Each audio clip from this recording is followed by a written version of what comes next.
आइए जाने आखिर कर्म का सिद्धांत क्या कहता है और अच्छे कर्म कैसे बनते हैं। कर्म क्या है? सनातन धर्म में कर्म कार्य कारण के सिद्धांत से जुड़ा हुआ है।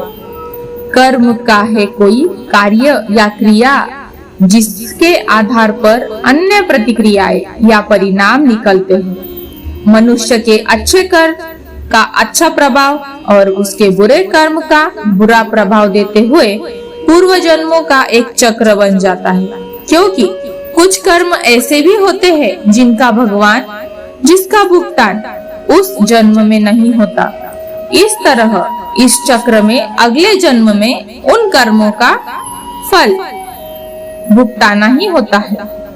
वही कार्य कारण सिद्धांत का संबंध न केवल भौतिक युग से होता है, बल्कि हमारे द्वारा किए जा रहे कार्यों, सोचे जा रहे विचारों, कहे जा रहे शब्दों तक पर यह लागू होता है। कई बार हम कुछ ऐसे कार्य करते हैं जो हम करना नहीं चाहते, पर वह पूर्व जन्म के कर्म के आधार पर निश्चित होते हैं, जिस कारणवश वह कार्य किसी न किसी माध्यम से पूर्ण ही हो जाते हैं। जैसे ही पूर्व जन्म का हमारा चक्र समाप्त हो जाता है, व्यक्ति को उसी समय मोक्ष की प्राप्ति हो जाती है। हमारे शास्त्रों में इस बात का उल्लेख मिलता है कि 84 लाख योनियों के बाद मनुष्य का जन्म प्राप्त होता है। साथ ही यह भी विशेष रूप से वर्णित किया गया है कि केवल मनुष्य की योनि में ही जन्म और मृत्यु के चक्र से मुक्ति पाई जाती है। कर्म के प्रकार कितने हैं? नित्य कर्म, नैमित्य कर्म, काम्य कर्म, निष्काम्य कर्म, संचित कर्म और निषिद्ध कर्म। मनुष्य के कर्मों का फल कैसे मिलता है? मनुष्य के कर्म का फल उसकी परिस्थिति और दैवीय शक्ति द्वारा निर्धारित होता है। ऐसा कहा जाता है कि यदि अच्छे कर्म बुरे कर्म की तुलना में अधिक है, तो बुरे कर्मों का फल भी इसी जन्म में और अच्छे कर्मों का फल भी अगले जन्म में मिलना निर्धारित होगा। इसी तरह यदि मनुष्य द्वारा किए गए कर्म में बुरे कर्म अच्छे कर्मों की तुलना में अधिक होते हैं, तो इस जन्म में अच्छे कर्म भोगने होंगे, जबकि बुरे कर्मों को भोगने के लिए अगला जन्म निर्धारित होगा। मनुष्य को कौन कौन से कर्म करने चाहिए? मनुष्य को अपने घर परिवार की आवश्यकताओं का ध्यान रखना चाहिए। अधिक पैसा होने के बावजूद जरूरत पड़ने पर उसे संभाले रखना भी बुरा कर्म बताया जाता है। उस धन का इस्तेमाल मुसीबत के समय अवश्य करे। धन बचाने के लालच में न पड़े। अपनी आय से अधिक खर्च न करे और अपने सामर्थ्य के अनुसार ही दान पुण्य करे। अपनी क्षमता से अधिक दान पुण्य और खर्च आपको पाप का भोगी बना सकते हैं। हमेशा अच्छे लोगों की संगत में रहे और दुष्ट छल कपटी की संगति से खुद को बचा कर रखे। बुरी संगति हमें अक्सर बुरे परिणाम ही देती है।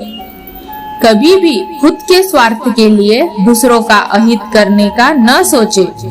शास्त्रों में इस बात का उल्लेख किया गया है कि जो जैसा बोता है उसे वैसा ही आगे चलकर काटना भी पड़ता है।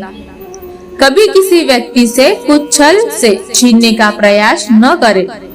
इस किए गए सभी पुण्य नष्ट हो जाते हैं और आप पाप के भागीदार बन जाते हैं। गरुड़ पुराण में इस बात का उल्लेख मिलता है कि किसी भी मनुष्य द्वारा किए गए बुरे कर्मों का परिणाम उसके जन्म से लेकर मृत्यु और उसके बाद तक दुखों का कारण बनता है। वह अपनी हर अवस्था में दुख भोगता है। अच्छे कर्म कैसे बनते हैं? अच्छे कर्म के बनने से पहले हमें इस पर ध्यान देने की जरूरत है कि आखिर अच्छे कर्मों का बनने का सबसे पहला पड़ाव क्या है। मनुष्य के द्वारा किए जाने वाले सभी कर्म उसके विचारों से निर्मित होते हैं। हमारी सकारात्मक या नकारात्मक सोच विचारों को जन्म देती है और वही विचार कर्म बनते हैं। इस तरह सोच सकारात्मक होने पर ही अच्छे कर्मों का निर्धारण हो सकता है। अच्छे कर्म को करने के लिए हमारे आसपास का वातावरण बहुत ही अधिक जिम्मेदार होता है। कहा भी जाता है कि जैसा वातावरण वैसे हम। इसलिए कोशिश करें कि अपने घर का वातावरण और शरीर का आभा मंडल सकारात्मक बनाए रखें। इसके लिए अपने घर में पारद शिवलिंग को रखें। पारद शिवलिंग में समाहित सकारात्मक ऊर्जा घर और व्यक्ति दोनों को सकारात्मक बनाए रखने में बहुत बड़ी भूमिका अदा करती है। बस ध्यान रहे कि इसे पूजा विधि के द्वारा घर में स्थापित करें और नियमित तौर पर पूजा अर्चना करें। प्रारब्ध क्या है? प्रारब्ध का अर्थ है अपने पूर्व जन्मों में किए गए अच्छे या बुरे कर्मों का वर्तमान में भोगना। मृत्यु के पश्चात हमारे भीतर संग्रहित हुए कुछ कर्म अगले जन्म में चले आते हैं, उसे ही प्रारब्ध कहते हैं। प्रारब्ध कितने प्रकार के होते हैं? सनातन धर्म में 3 प्रकार के प्रारब्ध का उल्लेख किया गया है। मंद प्रारब्ध, तीव्र प्रारब्ध और तर तीव्र प्रारब्ध। मंद प्रारब्ध जिसे वैदिक पुरुषार्थ के द्वारा बदला जा सकता है। तीव्र प्रारब्ध हमारे पुरुषार्थ और संतों के पुरुषार्थ से बदल सकता है।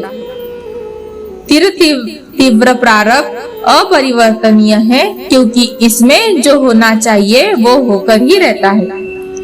पाप का फल कब मिलता है? पाप का फल किए गए कर्म पर निर्भर करता है।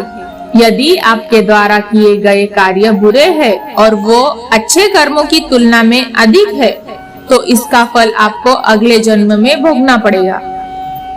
यदि बुरे कर्म कम है, तो इसका भुगतान आपको इसी जन्म में करना होगा।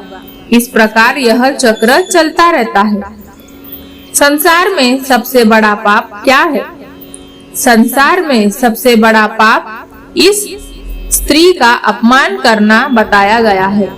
स्त्री को सृजनकर्ता का दर्जा दिया गया है और यदि स्त्री का अपमान किया जाएगा तो वह व्यक्ति सबसे बड़ा पाप का भोगी माना जाता है।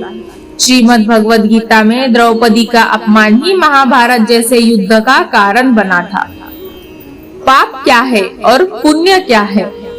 पुण्य किसी द्वारा निस्वार्थ भाव से की गई सहायता, सकारात्मक विचार, द्वेष भावना, लोभ, लालच और अहंकार को अपने ऊपर हावी न होने देना।